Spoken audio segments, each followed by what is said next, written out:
మైలవరం బైపాస్లో ప్రజల మధ్యలోంచి ఎందుకు తను వేదిక మీదకి రావాల్సి వచ్చింది? వచ్చిన తర్వాత మీడియా మీద దాడి ఉద్దేశపూర్వకంగా చేశారు.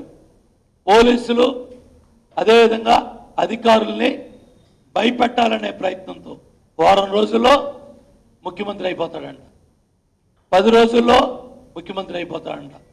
ఒక మానసిక వ్యాధితో, ఎందుకంటే ఒక ముఖ్యమంత్రి పదవి పిచ్చబట్టి తాను ఇష్టారాజ్యంగా నోటికి ఏదొస్తే ఒక ముఖ్యమంత్రి పదవి భ్రమలో పడి జగన్మోహన్ రెడ్డి గారి వాడిన భాష కానీ, నిన్న మాట్లాడిన మాటలు కానీ, తిట్టిన తిట్లు కానీ సభ్య సమాజం గర్హిస్తూ ఉంది.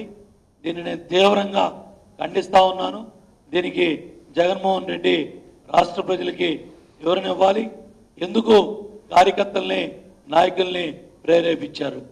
అదేవిధంగా అక్కడికి వచ్చిన కార్యకర్తల్ని నాయకుల్ని తీవ్రమైన మత్తులో పెట్టి రెచ్చగొట్టి సభావేదిక జగన్మోహన్ రెడ్డి దిగ్గానే సిఎస్ఎఫ్ సిబ్బంది మీద చెప్పులు రాళ్లు వేశారంటే మీరు ఎటువంటి కుట్రలో కుతంత్రాలతో బహిరంగ సభలకు వెళ్తున్నారనేది అర్థమైంది. నిన్న వైలేషన్స్ అన్నీ మైలవరంలో కనపడ్డాయి. ఎన్నికల వైలేషన్స్ అన్నీ మైలవరం బహిరంగ సభలో జగన్మోహన్ రెడ్డి గారు స్వయంగా చేశారు. బయట వ్యక్తులు కూడా కాదు, తనే స్వయంగా ప్రేరేపించి ప్రోత్సహించి ఎన్నికల అధికారులు ఇచ్చిన రూట్ మార్గాన్ని కూడా మార్చి కార్యకర్తల్ని నాయకుల్ని రెచ్చగొట్టి నిన్న జరిగిన సంఘటనకి జగన్మోహన్ రెడ్డి వారి కార్యకర్తల నాయకులు బాధ్యత వహించాలి.